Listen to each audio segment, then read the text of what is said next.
po dun sa mga, kasi marami po talaga kasing nag-share ng kanilang mga opinion, no? Very common ito sa social media, political opinions po nila. Where do you draw the line na, well, expression ko lang ito, sakop to sa freedom of expression versus, krimen na ito? Okay. Before binanggit natin, ang estado ng kalusugan ng Pangulo definitely is a cause for national concern. Pero kapag halimbawa nagsisinungaling na, o kaya naman peke na yung ating sineshare, o kaya naniniwala tayo na peke na nga, pero isinare pa rin natin, ito po ang pinagbabawal ng batas. Dahil pinagbabawal po ito ng batas, mayroon pong tsansang maimbestigahan kayo at makasuhan kayo.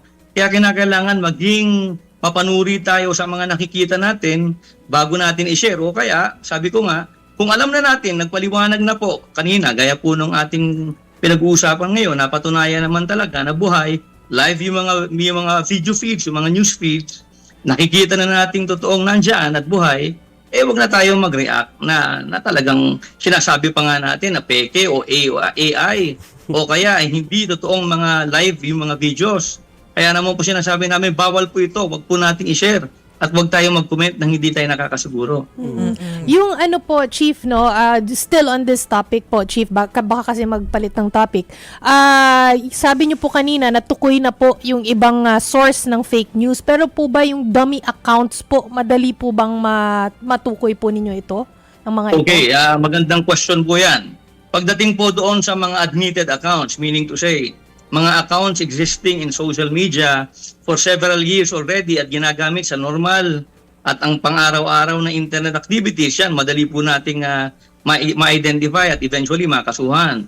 Pero pagdating po doon sa mga dummy accounts, obligado po tayong i-verify yan sa may Meta. Kung halimbawa, ginamit Facebook, we will have to verify from Meta, and in order for us to be able to verify, kukunin natin yung internet protocol addresses at saka yung date and timestamps kung kailan nag-create itong mga accounts ito, and all subsequent IP addresses and date and timestamps doon sa mga subsequent visits to those accounts bago natin ma-verify kung sino. So, medyo mahaba ang proseso. Pero gayon pa man, sinasabi po natin, bagamat mahaba ang proseso, nagkaroon na po ng successes ang law enforcement sa pagbe-verify ng mga dummy accounts na ito. Kaya, ibig sabihin, kaya pa rin natin i-verify. Pero Chief, kamusta po ang coordination natin with the social media platform? Because I understand, na sinasabi po ng, I think it was the Cybercrime Commission ng PNP, na ang Meta kasi wala namang office dito. So, hindi ganun kabilis yung coordination. Tama po ba yun? Sa tingin ko, hindi pagkakaroon ng opisina sa Pilipinas ang problema, no? Dahil meron naman po law enforcement portal na binibisita ang law enforcement kapag merong verifications to be done with Meta. Sa tingin ko, ang mas malaking o mas seryosong dahilan kung bakit hindi nakakakuha agad ng information is kasi nga merong tinatawag po kasing dual criminality principle ang Meta.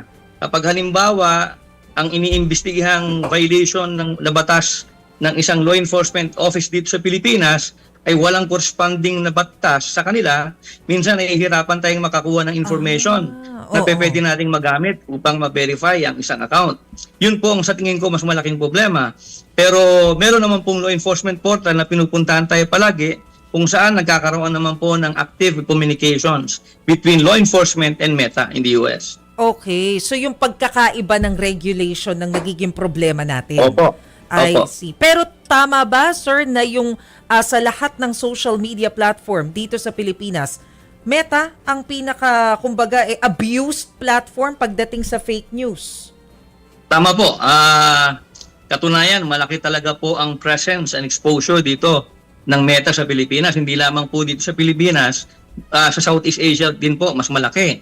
Kaya po, naniniwala kami na ito talaga ang pinakalaging ginagamit sa pagpapalaganap ng fake news.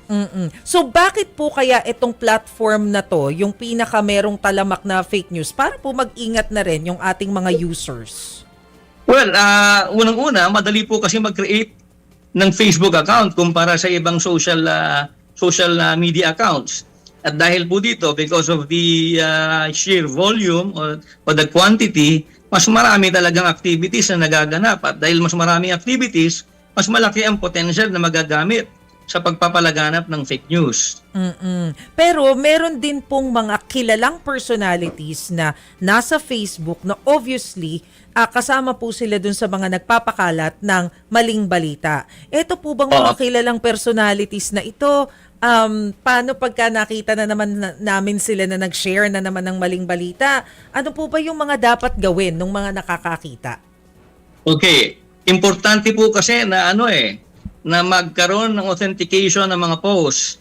Bukod po dito, kinakailangan kasi na mapatunayan that there really was dissemination and publication. Kaya naman po, maganda po kung halimbawa may makikita kayo na ganitong klaseng posts made by real personalities, mag-save na po kayo ng kopya para makatulong naman po sa law enforcement sa pag-save ng ganitong klaseng posts. Kasi unang-una, kapag halimbawa po, binura na po ito from social media, mahihirapan na po tayo na makakuha ng kopya. Kaya naman po, kung makakatulong ang ating mga citizens sa pag-save ng kopya nito at maibibigay sa law enforcement, matutulungan po kami sa pagkukondak ng aming investigation.